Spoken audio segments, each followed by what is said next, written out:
This is the Urban Astronomer Podcast.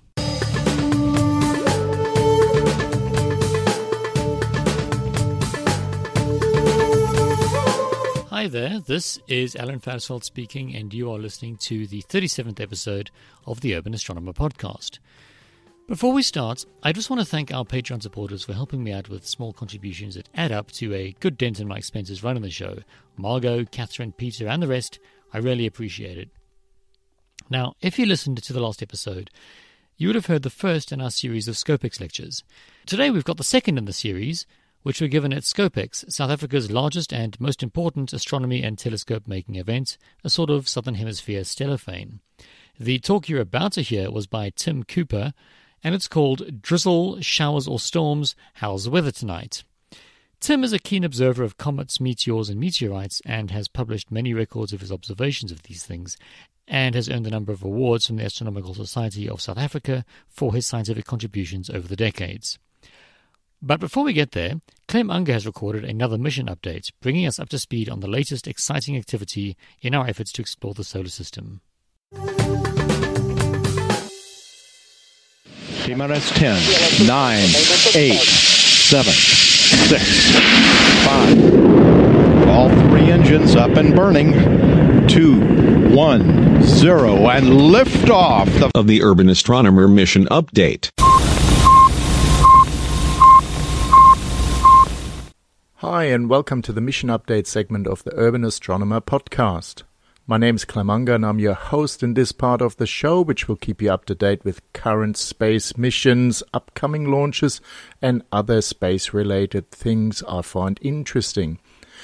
And we don't even really have started our first show, and we already have to celebrate. Happy birthday to you, happy birthday to you, happy birthday, happy birthday, happy birthday to you, birthday to you.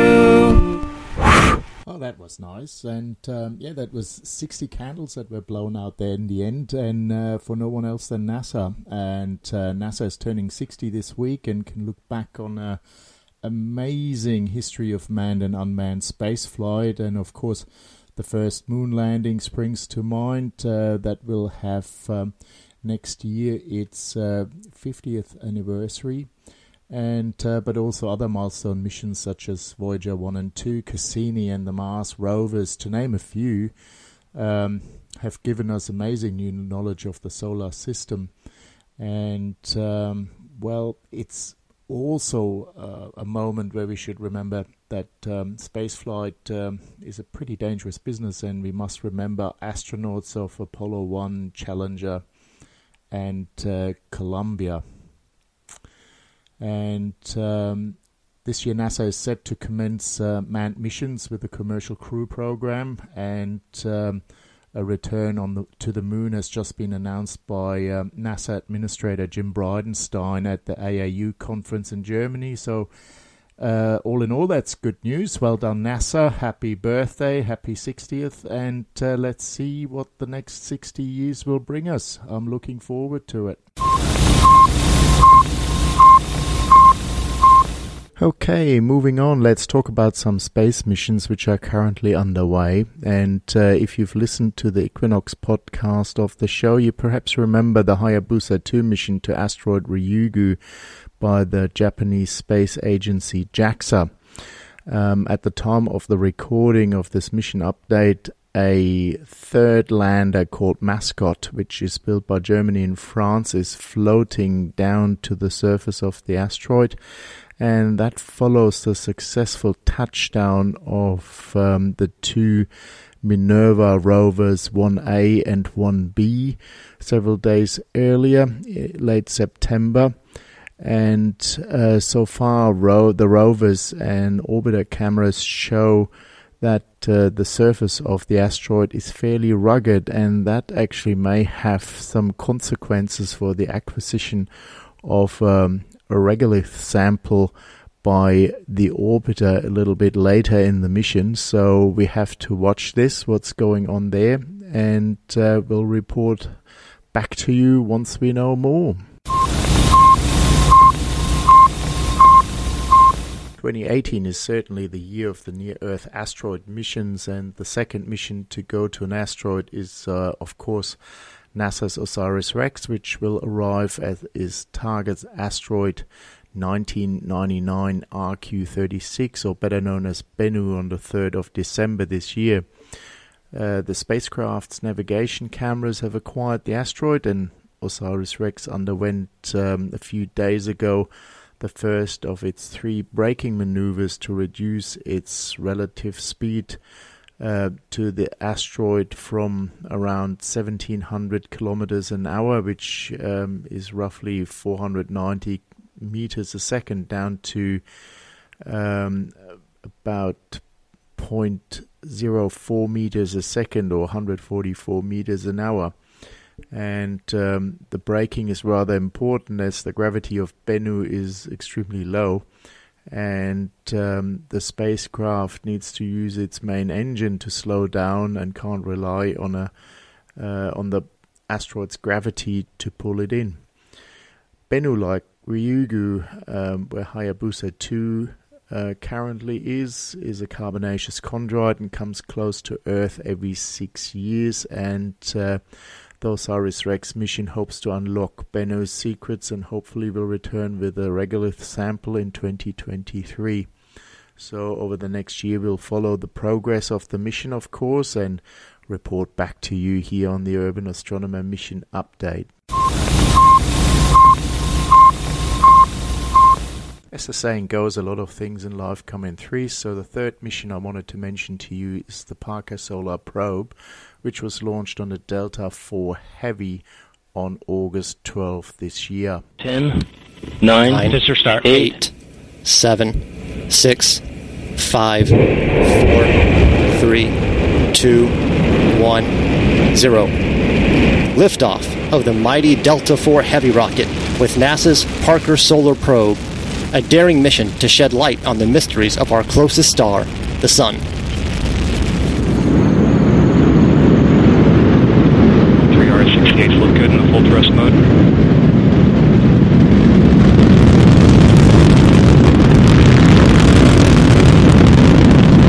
Seconds into flight. Chamber pressures continue to look good on all 3 boosters.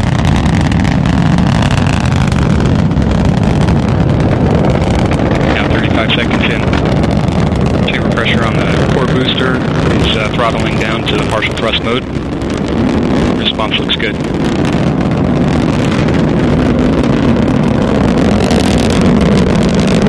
Now 50 seconds into flight.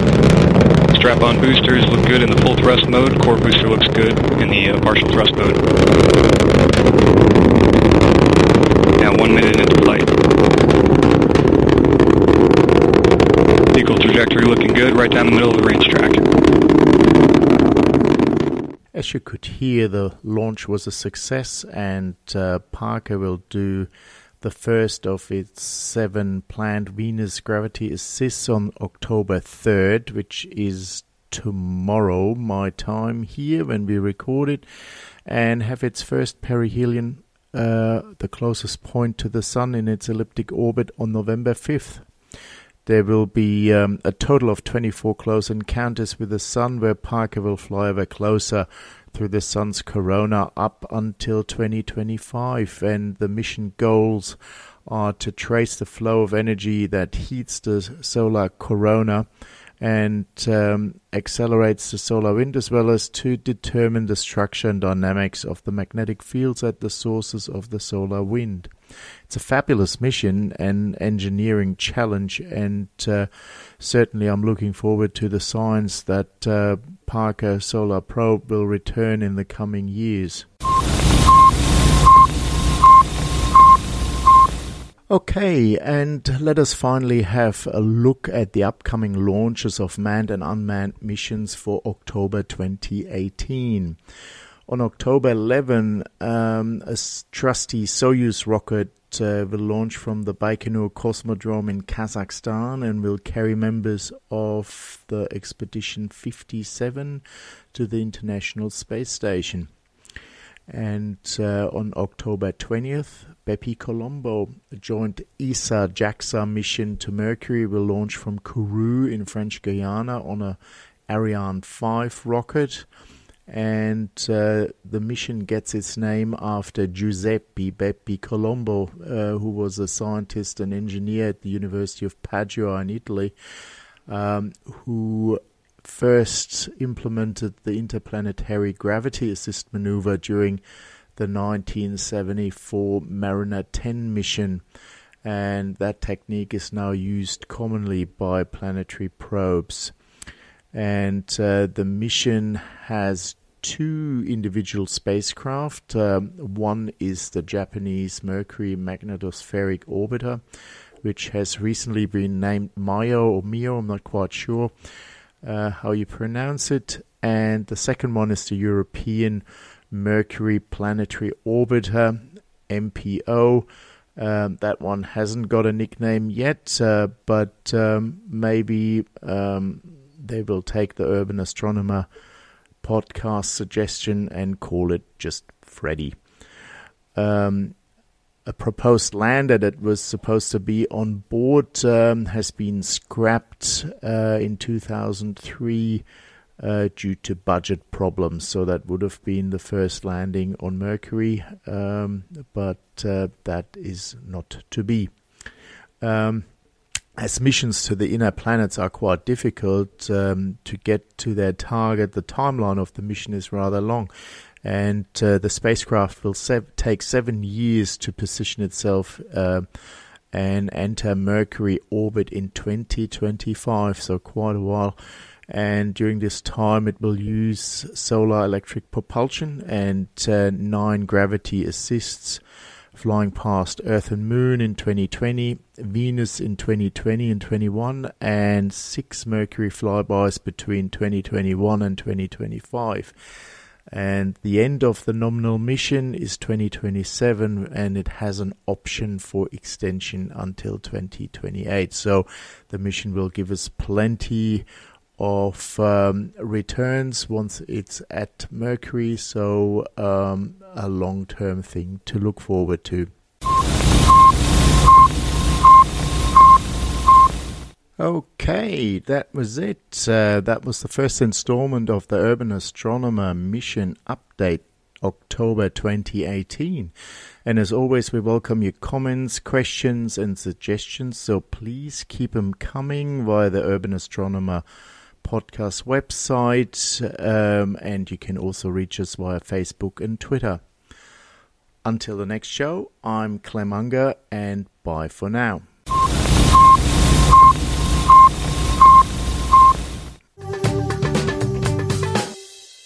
Thank you, Clem. And of course, he'll be back in a short while for our December solstice episode, when we give you a brief update on what to expect for the following 3 months, and maybe shoot the breeze about space and stuff. Meanwhile, here is Tim Cooper speaking on meteors and meteor showers at ScopeX 2018.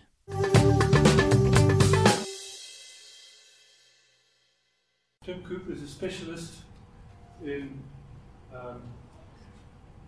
meteors, meteorites, bolides, fireballs. He monitors the whole lot, and he's got all sorts of other stuff, which I might be able to tell you about later. But Tim's been doing this for very many years, and he's recently had a trip to Botswana to find the bolide, partially successful. And Tim, we look forward to what you're going to say. Thank you very much.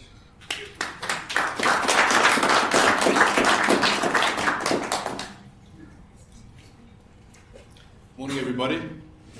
So, title of my talk this morning is Drizzle, Showers or Storms, How's the Weather Tonight? And you can see that there's a question mark. So, how is the weather tonight? Well, if you're going to stay for the star party tonight, there's good news, because this is the synoptic chart for today, and you can see that there's a low pressure off towards the west, but over the whole of the subcontinent there's rather stable weather, and so the prospects are quite good for clear weather tonight. So the answer to the question, showers, storms, there are going to be no storms or showers tonight that we know of. Okay, but when we talk about that weather that you've seen on that synoptic chart, all of that weather takes place basically in a layer which we call the troposphere, which extends up to around about an altitude of about 15 kilometers. So we live in that area.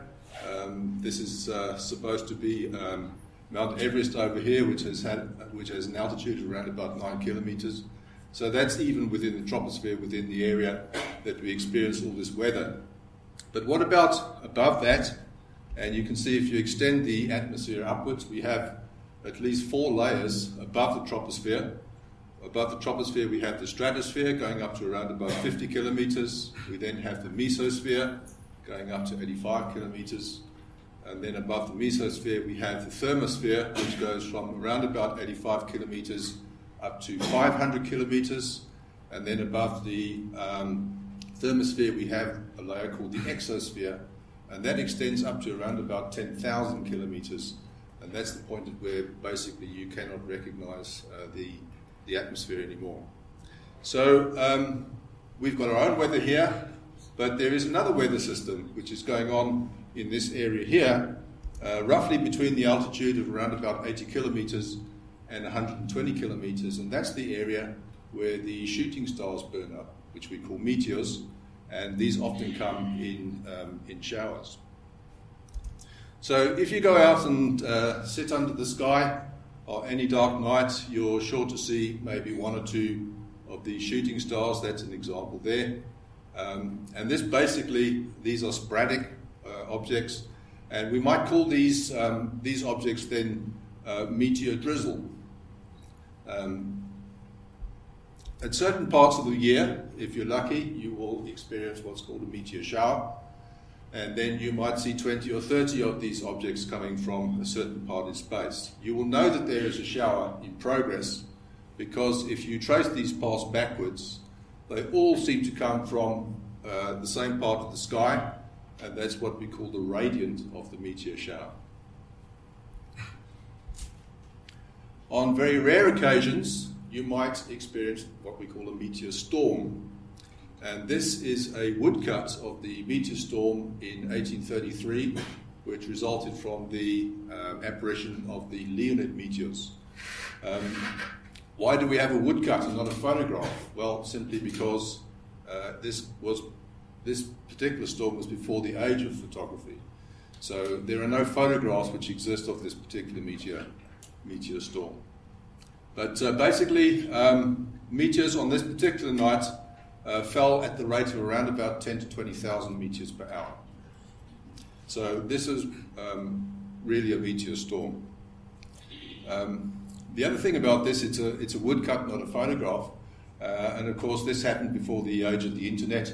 In those days, they had the carrier pigeon.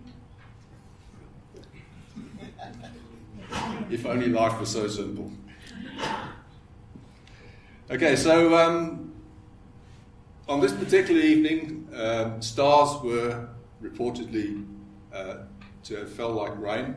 We know, however, that they are not stars. So what are they? And the answer comes from this. This is one of the oldest remnants from the formation of the solar system. It's a comet. And what you see here basically is the 2 comet tails. So the nucleus is over here, and this comet was called Hale-Bopp. It was a comet which was very bright in early 1998. And what you see here basically is the 2 tails coming off of the comet's nucleus. This is the gas tail or the ion tail, which is formed from the volatile matter in the comet, and this particular color you get from the ionization of carbon monoxide in the comet. And then you have this very bright tail here, which is the dust tail of the comet. And this shines by reflecting sunlight. It doesn't give off any light of its own. It actually reflects sunlight. So we have a dust tail and a gas tail, and that gives us clues that comets basically are made up of these frozen ices mixed in with dust. And this description was what led the astronomer Fred Whipple to call these objects dirty snowballs.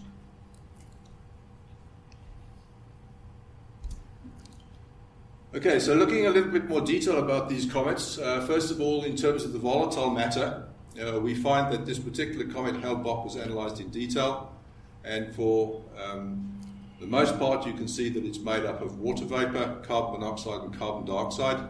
These are always the 3 most prevalent gases in any comet. So for 100 parts of water, you can see that there's 23 parts of carbon monoxide and 6 parts of carbon dioxide. We also see smaller amounts of various other chemical compounds, so oxygen compounds, sulfur compounds, nitrogen compounds, and hydrocarbons. So once again, if we look at the detailed analysis of all the different species which were found in this comet, you can see that there's a wide range of different chemical species which, when they're far from the sun, they are basically frozen, and these all comprise the ices in the comet. So once again, you can see water, carbon monoxide, and carbon dioxide. You can see simple hydrocarbons like methane, acetylene, ethane. There is some formaldehyde, always formed in comets.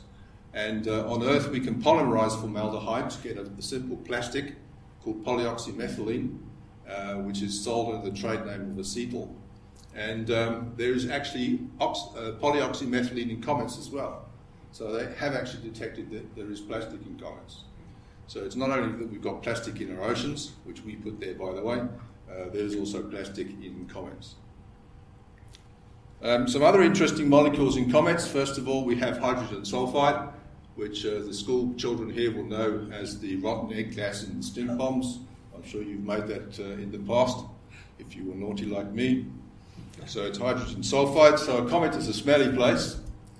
We also find things like glycine, which is an amino acid, which is a very important building block in the formation of life. And then we also find things like hydrogen cyanide, which is one of the most toxic substances known to man. So hydrogen cyanide and hydrogen isocyanate. In actual fact, hydrogen cyanide was detected in comets already late in the 1800s. And so when Halley's Comet came around in 1910, and it was realized that the Earth would pass through the tail of the comet Halley, there were some astronomers who predicted that there would be dire consequences as a result of that. And so one report, for example, said, warning to the inhabitants of the city, and this I think was in New York, close your windows and keep indoors, for the Earth will soon pass through the tail of the terrible comet, and its poisonous gases will fill the heavens. On the other hand, there were some unscrupulous individuals who made money out of this by selling what they called comet pills, which were supposed to ward off the effects of the gases and the dust in Halley's Comet. So Halley's Comet came and it went. It left behind its gas. A lot of people got rich out of it, and as far as we know, nobody actually died as a result of passing through the tail of Halley's Comet.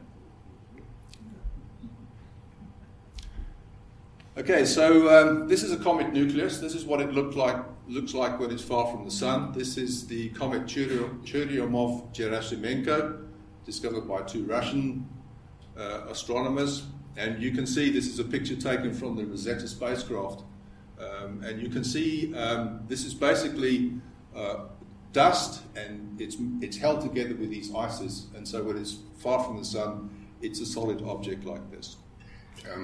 This goes around the sun once every 6.5 years, and so once every 6.5 years, the surface becomes depleted, and you can see these areas where material has melted and swoon away as it goes around the sun. Okay, that's another picture of the same comet while it's far from the sun, and by now the spacecraft was already in orbit around this particular nucleus, waiting for it to switch on. And so what happens is, as the comet in its orbit, and as I said, it goes around the sun once every 6.5 years. So in deep space, the gases are frozen. As it approaches the sun and crosses the Earth's orbit here, it starts to come under the influence of sunlight, which warms the comet.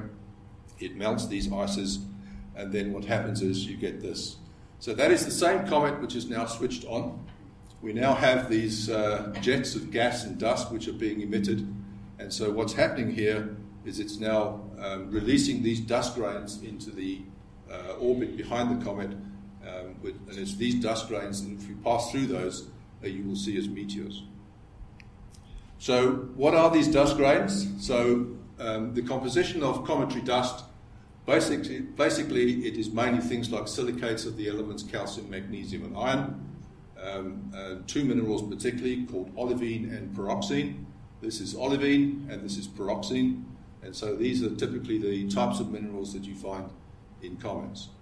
We also find some more exotic things, which we call gems, which are just glass embedded with minerals and sulfides. We call those gems. And then there's a complex organic solid material called chong, which is a mixture of various compounds of carbon, hydrogen, oxygen, and nitrogen. We've managed to collect these particles. So this is, for example, a sample from a high-altitude aircraft which flies at a very high altitude above the Earth. It deposits, or it basically, when it's in flight, it puts out a little paddle. And on that paddle, there is a sticky material called aerogel. And as it sweeps up these particles, they get embedded within the aerogel. And then these can be brought back to Earth and analyzed and put under a scanning electron microscope, which is exactly what happens here. So this is a cometary particle, piece of a comet. Which one we don't know, but so it was in orbit around the Earth. And you can see it's a massive aggregate of other smaller particles.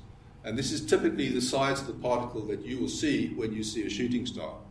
And to give you some idea of how big that is, there is a bar there, and that bar there is 1 micron in width. So 1 micron is there. The width of a human hair, by comparison, is somewhere between 18 and 180 microns.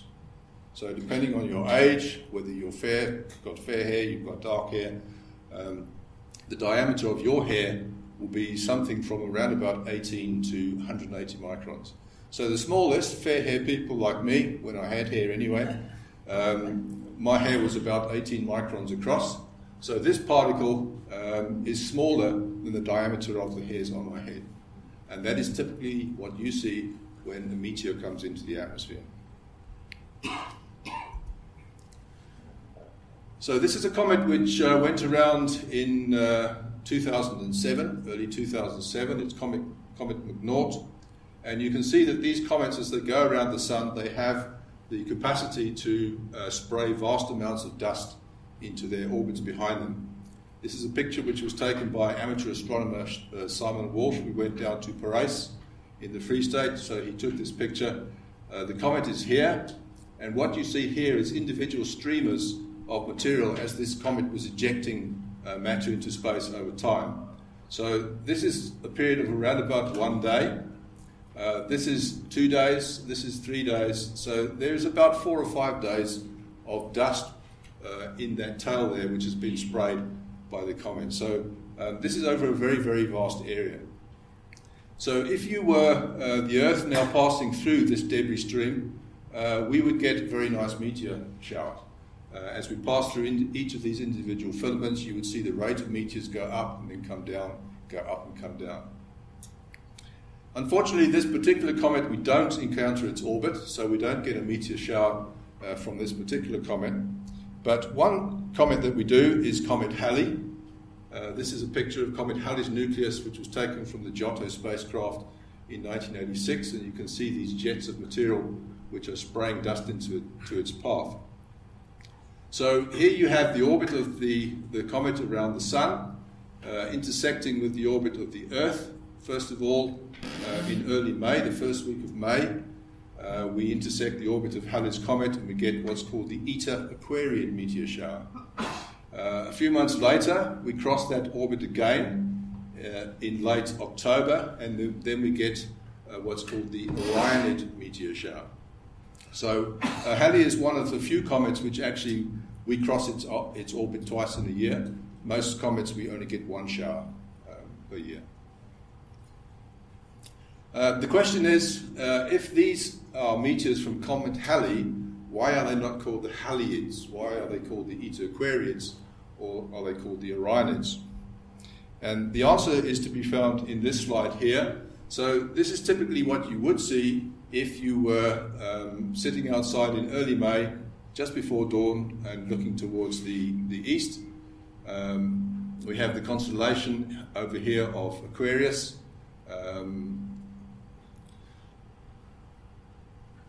Over here is Cygnus the Swan, and I can't quite see it from here, but anyway. So what we have here is I've represented 4 meteors by these arrows.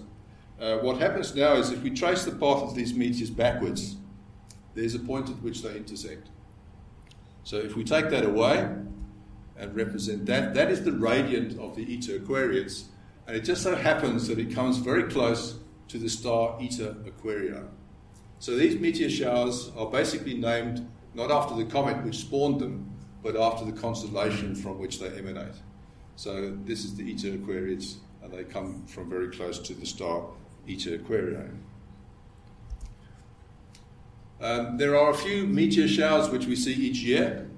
So we see, for example, the Eta Aquarius we've just mentioned. They give us a shower in the first week of May.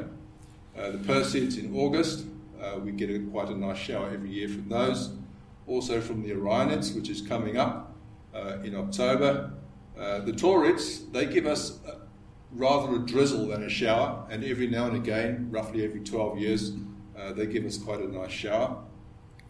The Leonids, currently they are drizzle levels, and every 33 years we get a storm from the Leonids. That happened last in 1999, 2000 thereabouts, so in 2032 we can expect once again storm levels of the Leonids.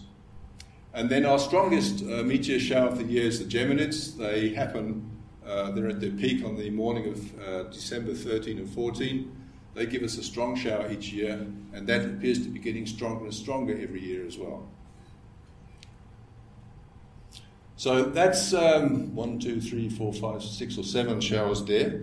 In actual fact, though, there are far more than that. We have in the working list of the International Astronomical Union currently 790 different meteor showers, many of them waiting to be confirmed. So this is basically a plot of all of the meteor radiants that exist, basically in the northern hemisphere and on the equator. So the equator is here, and every single dot that you see there is the orbit which has been determined for a meteor coming into the atmosphere. And that's been done basically by taking images of these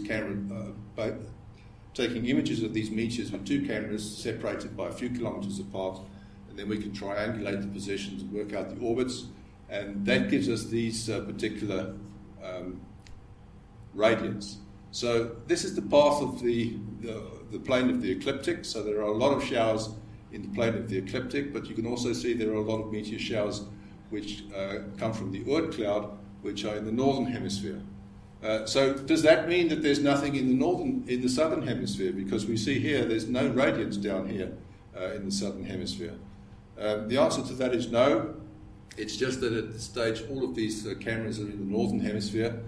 Nobody's been doing this type of work in the southern hemisphere, and that's what we're busy remedying at the moment. So we are at the moment putting in a series of, or network of cameras at 2 stations. There will be 16 cameras, and we're going to start to map these meteor radiants from the southern hemisphere as well. So that's typically the output from these cameras. These are all images of meteors or shooting stars which have been taken from these cameras. You can see that there are stars on all of these frames as well. And because we know the positions of these cameras, and also we know accurately the positions of the stars, we can work out exactly what the trajectories are of these meteors, and that enables us to then determine the orbit of the meteor on the image. And hopefully in the next few months, when this network in South Africa comes online, we're going to start to fill in the gaps of all the meteor showers, and we will have then basically a complete coverage or a complete synoptic map of the heavens and where these meteor showers occur.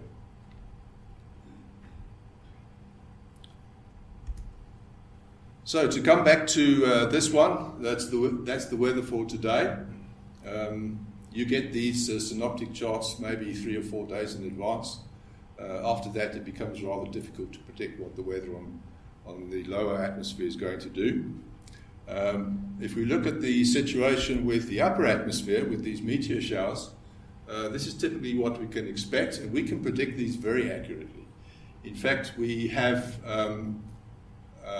for example, with the Eta Aquariids, we have actually backtracked, and we know exactly when these particles left the comet with an accuracy of around about half an hour. compared to when they were released from the comet maybe thousands and thousands of years ago. So we can predict these meteor showers with great accuracy. So the ones that are coming up for the rest of this year, first of all, we have in late October the Orionids. They form quite a nice shower, once again the remnants of Comet Halley. Unfortunately, the date of their maximum on the 22nd of October, it's very close to the full moon on the 24th. They will be followed then in November by the weak activity from the Taurids, the southern Taurids, the northern Taurids, and then the Leonids. The Leonids now back down to their drizzle levels, and they will then come back to storm levels in the next 30 years or so. There is a potential for a storm activity this year from the Alpha Monoceratids. This is a shower which has only been observed 4 times in the past, in 1925 and 35, and then again in 1985 and 1995, and there is a potential that once again this may undergo a storm this year. Again, unfortunately, it corresponds with the time of full moon, but obviously with such an important event, we will definitely be watching to see if anything happens. Then we come to December. There are a number of minor showers here, but we then have the Geminids, which is our most reliable meteor shower. It's getting stronger and stronger each year. If you observe this shower on the morning of December 13 and 14, you are pretty certain to see 60 or 70 meteors in an hour. You can see that its rise is more slow to the maximum, and then after maximum it drops off very, very quickly. So that is a real effect, it's not an artifact. So by all means go out and have a look at these showers.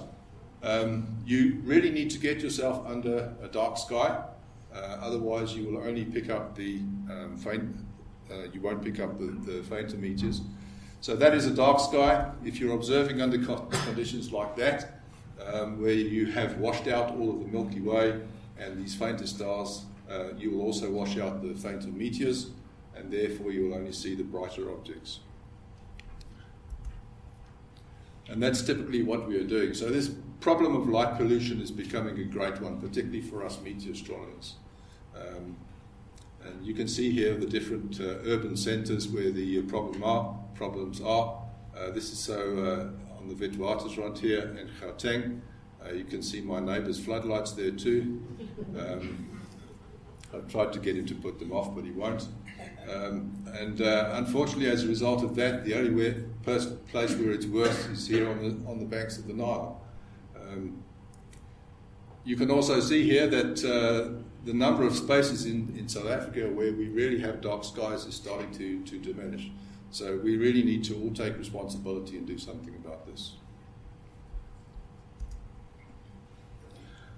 So if you want to watch meteors, and I do watch meteors quite successfully here from Kempton Park, so I'm sort of on the edge of this area where it starts to get particularly bad.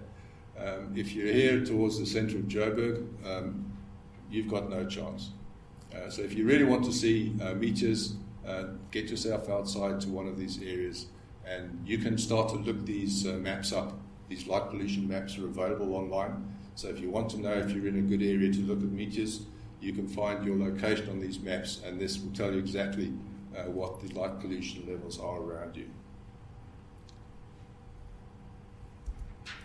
Okay, so that's basically it. So I've said to you that the weather for today, there's going to be no showers up to an altitude of around about 10 or 15 kilometres.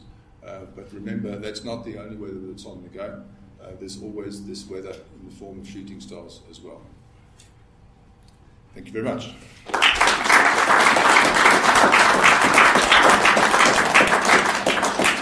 Thank you very much. It was most interesting. Are there any questions? Yes, sir. Yeah. That one where you show 760 meteors that have been tabulated in other places, I see them in different colours. Is that the actual colours of the meteors as well? No, those colours are just for effect, so that you can separate. So you can then see every colour there will belong to a specific shower. So the Geminids, for example, will all be orange, and it's just to show that they are Geminids and differentiate the different showers.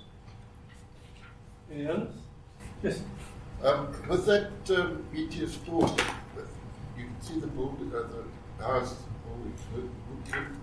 Would they have been visible, or is it sort of a composite picture? Is it that bright that it would light up? The one with the Leonids. Woodcut. The woodcut. Yeah. Yes, the chances are they would have, because we had a storm from that shower again starting in 1998, 1999. So it comes every 33 years. So it was 1833, 66, 99, 1932, 1966 there was a storm, and the next one was predicted in 1999. And the year before that, in 98, we were taken by surprise by what was called the Leonid fireball night, where all of these particles were very large particles, so they were very, very bright. And Venus, if you look at Venus, it has a magnitude of around about -4. Venus, on its own, can cast shadows under dark skies. So you had the situation where you had all of these meteors, these fireballs, and they were around about magnitude -8, -9. So each individual meteor was able to cast a shadow. Now with this meteor storm, you had 10,000 to 20,000 per hour. So it literally was enough to light up the landscape.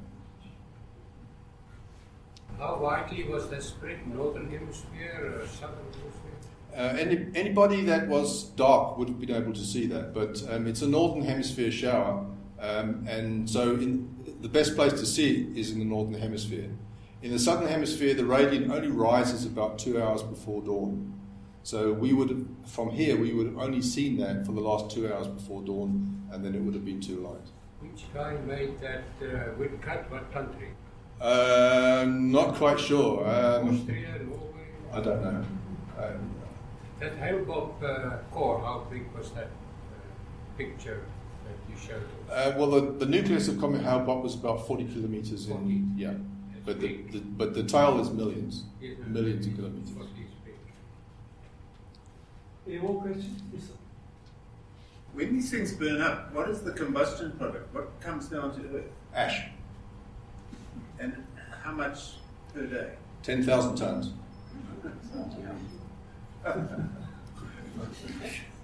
No, we're putting on weight on a daily basis. Actually, we're not. It's actually in balance. So we get hit by about 10,000 tons a day, and we lose about the same from volatile gases like oxygen, nitrogen, which actually is at the edge of the exosphere, and then those particles get carried out into space. So the mass of the Earth is actually pretty much constant. Oh, good. Didn't know that. Thank you. Yes, sir. Now and again, when I get up on top of my roof to go and paint it, it's full of stones. And I used to think it was my neighbours throwing rocks at dogs. But I think that it's actually coming from outer space, because there's a lot of very small ones. And some of them are magnetic. Are those actual meteors or what? I doubt it. I very much doubt it.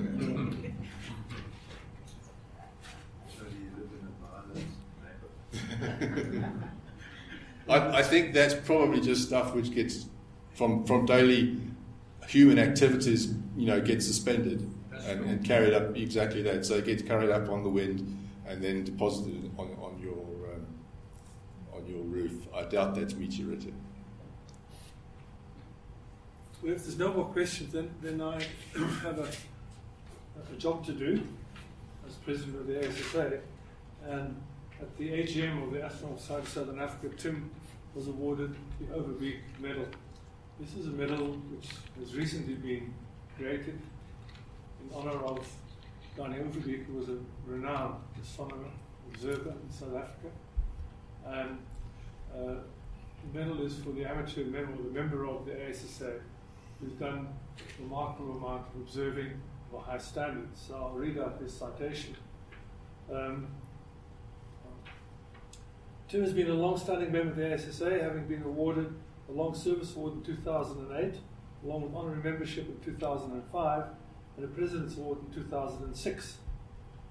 His main interest is in comets, meteors, and asteroids, and he has made significant contributions to our understanding of these objects through his meticulous observations and detailed recordings of a large number of these events. They have been published frequently in ASSA, which is the Journal of the Astronomical Society, and other publications both nationally and internationally. His presentation at a recent ASSA symposium in 2018, where he described participation of the camera for all-sky meteor surveys, which he talked about just now, network in conjunction with the City Institute is one of the more significant papers at the symposium. CAMS aims to detect meteor streams from potentially hazardous comets, and this clearly demonstrates its capacity to develop an observing equipment and its ability to collaborate internationally. His recent outstanding efforts as a part of the team tracking down the bollard over Botswana has given the ASSA a prominent standing internationally after a press briefing in Gaborone, Botswana, highlighting the details of this remarkable event to be published in Manasseh. I can think of no more deserving candidate than Donnie Hook of the Overbeek Award than Tim Cooper. And we're very fortunate today in that we've got Donnie Overbeek's daughter and son here tonight to make a presentation to Tim. So Tim, would you please come and collect the medal from Margaret? And well done, Tim. Much deserved.